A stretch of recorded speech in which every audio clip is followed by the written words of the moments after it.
बोला. नाव काय तुमचं? तुम्ही सांगा. मच्छिंद्र ते तुमच्या बापाचं नाव सांगा.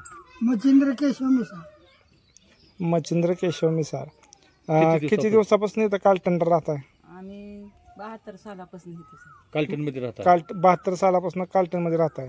पुनर्वसन झाल्यापासून तुम्ही इथं आहे? पुनर्वसन दिले. हा. बर, वसनामध्ये तुमचं काय जमीन वगैरे गेली का? आम्हाला काहीच काय नाही. नाही काय काय नाही काय नाही. हातावर पोटं भरली आम्ही. हातावरती पोट. साधं साखऱ्या घालून. हा, तुम्ही हातावरती पोट आपली भरली. बर, 72 पासून तुम्हाला स्वतःचं हक्काचं घर नाही? नाही घरकुल कधीच मिळलं नाही का? नाही. मुलाने तिकडे आपल्या ह्यांच्यामुळे ह्यांनी थोडेसे झोपडी बांधल्यावरती आपल्या पत्र्याची त्यांनी बी केलेली. हा, ते मुलाचं झालं. पण आता तुमचं आयुष्य म्हणजे असंच गेलंय का बिना घरकुलाचं? आता काय तुम्हाला दिसतंय तर खरं. आता तुमचा मुलगा तुमचा मुलगा कोरोनामध्ये एक्सपायर झाला, बरोबर? आता तुम्ही आता सध्या वाऱ्यावरच आहे. तुम्हाला समजा इथली लोक काय असतील ते बाबा थोडंफार सहकार्य करतात. आपले सहकारी खाण्यापिण्याचं तुम्हाला देतात इथली लोक? इथली खाण्यापिण्याचं देतात. या ठिकाणच्या या मावशी आहेत. या मावशींचं म्हणजे प्रपंच अत्यंत उघड्यावर पडलेला आहे. सध्या पावसाचा दिवस, आणखी पाऊस चालू होणार आहे. आपण बघू शकता या ठिकाणी जी मावशीचा हे पसारा आहे. आणि घरकुल यांना मिळत नाही. घरकुल मिळतंय कोणाला तर ज्याला बंगले आहेत त्यांना. यांना घरकुलाची अत्यंत गरज आहे. या ठिकाण ह्या मावशी कालटण येथील रहिवाशी आहेत.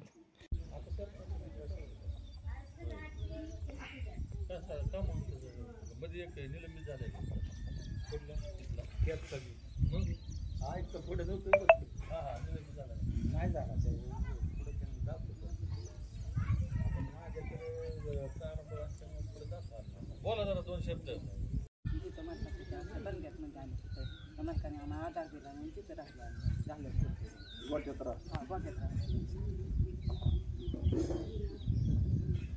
वारं सावधान आपल्या साराला गेली. 12 महिने झाले तिकडे गेलो आम्ही. उडून गेलं सारं काही मालकाने जाळलं आमचं समजा घर.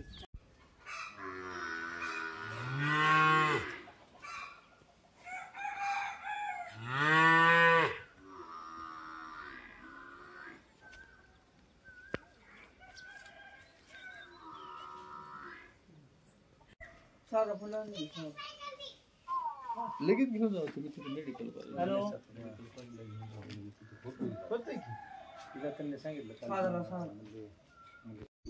काय नाव तुमचं? रामभाऊ बबन बहिलुमे. रामभाऊ बबन बहिलुमे. रामभाऊ बबन बैलुमे. बर, गाव नंबर 1, तालुका इंदापूर, जिल्हा पुणे. किती दिवस राहता इथं? आता मी राहिलेलं जवळ 5-7 वर्ष झाले. तुम्हाला घरकुल वगैरे काय कुठलं मंजूर झालं का? नाही. जागा वगैरे आहे का घरकुलासाठी? ठीक आहे, इथे आता ओपनचीच जागा म्हणायची. ही मोकळी जागा आहे तुमची. काय कोण सर्वेला वगैरे आलता का तुमच्याकडे? ग्रामसेवक? नाही, कोणच नाही. तुम्ही ग्रामपंचायतीला कधी काय घरकुलासाठी अर्ज वगैरे काय केलता का? इथं जागा बसतच नाही तर कसं जायचं आपण त्याच्याकडे? पुनर्वसनाची जागा असल्यामुळे बसत नाही का? बर, तुमची मागणी काय प्रामुख्याने शासनाकडे? घरकुल बसणं हीच आपल्या जागा नाव झाल्या तर फायदा होतोय. हा, घरकुल बसतंय, निवारा मिळेल, लेकरा बाळांना चांगलं होईल. बर बर बर, चालतंय.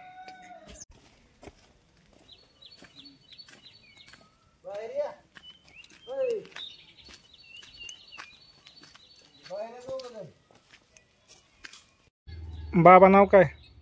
रंगनाथ नारायण गायकवाड. किती वर्ष झालं राहता इथं कालटण नंबर 1 ला? वर्ष झालं तिथं 2-3 वर्ष झाली. 20 वर्ष. तुम्हाला घरकुल दिलंच नाही का ह्यांनी? नाही दिलं. काय म्हणतात तुम्ही? विचारलं का ना आम्हाला घरकुल? म्हणते ती घरकुल मंजूर झालं पण तिथं जागा वाचून पडले, जागा नाही म्हणते. आता ही पुनर्वसनाची जागा आहे ना? पुनर्वसनाची जागा. बर, मग पुनर्वसनाच्या जागेत काय प्रॉब्लेम काय, अडचण काय यांना द्यायला? अडचण कुठली काय? बाकीच्यांना दिलेत का पुनर्वसनाच्या जागेत घरकुल? त्यांनी बांधलेत की. होय ना, फक्त तुम्हालाच अडचण आहे. मग इलेक्शन पुरतं तुम्हाला सांगतात घरकुल देऊ, करू, तुमचं आलंय नाव, आपण बांधून देऊ. संडास नाही, बाथरूम नाही. लय अवघड परिस्थिती आहे का? मग आता तुम्ही असल्या पत्र्याच्या घरात राहता, पावसाचं कसं काय, पाण्याचं? होय ना? पाणी काढून बसतोय तसंच आहे. होय ना? तुम्हाला मुलं वगैरे काय? एक मुलगा आहे की मुलगी. होय ना? बर. मग आता ती कुठं मुलगी वगैरे? राहिली होय ना?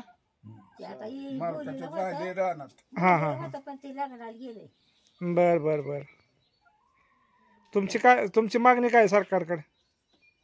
काय घरकुल आता द्यावा, घरकुल मागायचं काय मागायचं. संडास बाथरूम घरकुल संडा काय मागणी. संडास बाथरूम घरकुल मिळावं. हा 2024-25चा जो सर्वे झाला होता घरकुलांचा, हां त्यामध्ये बरेच गरीब घराचे राहिलेले आहेत, यांना जागा उपलब्ध नाही अशी लोक नावं असूनही राहिलेत, नावं आल्यात परंतु राहिल्यात. तर त्यांच्यासाठी प्रशासनाने काळजीपूर्वक आज 15 दिवस पाऊस झालं चालू आहे, त्या पावसात त्यांचं परपंच उघड्यावर पडलेला आहे, राहायला जागा नाही, अशा लोकांना घरकुल देण्यासाठी शासनाने मदत करावी आणि ही लोक मूळ प्रवाहात आणावी. ती गेले 76 वर्ष झालं स्वातंत्र्य मिळून देशाला, अजूनही लोक जर अशी राहत असतील तर मोठी खंत वाटते.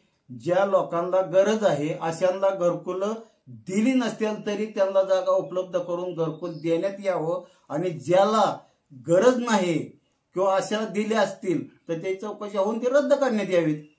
फेर सर्वे केला पाहिजे शासनानं, असं माझं म्हणणं आहे. आता तुमच्या कालटन नंबर 1 या गावामध्ये पंतप्रधान आवाज योजनेचा सर्वे झाला. ह्या सर्वेच्या माध्यमातून घरकुल मंजूर झाली.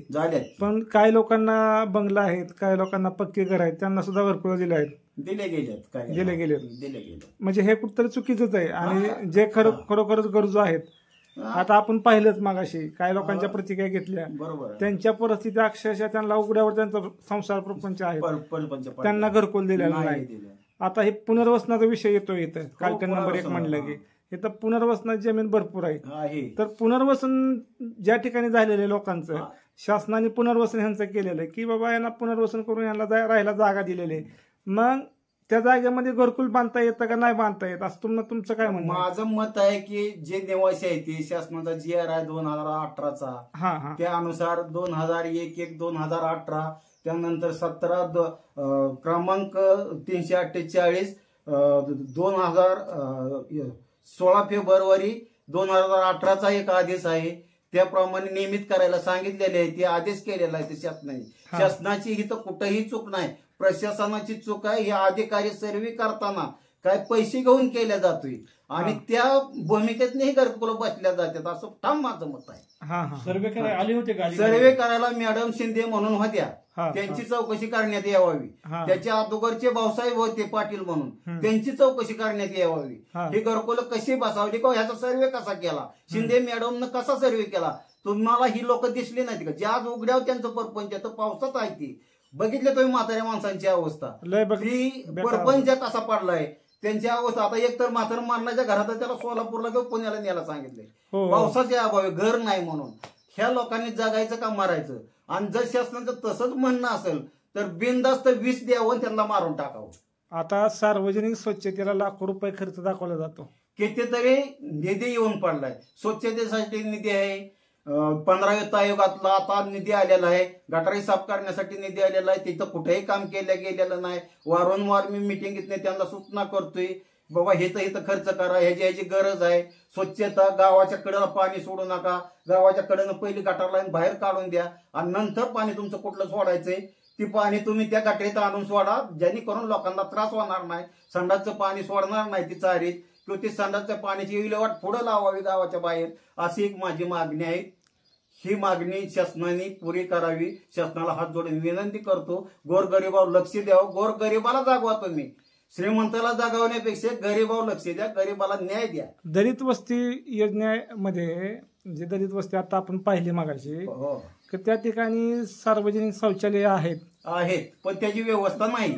आता तिथं दलित वस्तीच्या लोकांना बाथरूमला जायचं म्हटलं तर त्यांचा मोठा गंभीर प्रश्न आहे. वयस्कर व्यक्ती आहेत, तिथं त्यांच्या घरामागे शौचालय असून त्यांना त्याचा वापर करता येत नाही. लाखो रुपयाची बिलं हे सार्वजनिक स्वच्छतेला ग्रामपंचायती दाखवतात.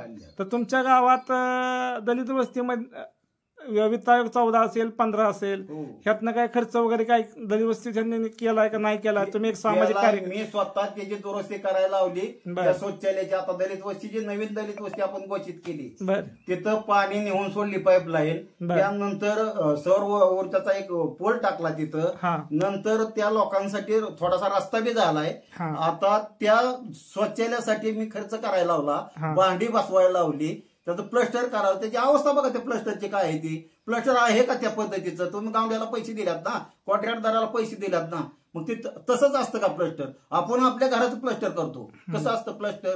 बरोबर आहे. त्याला धार नाही, कोर नाही, त्याला कुठं बॅट लावलेली नाही.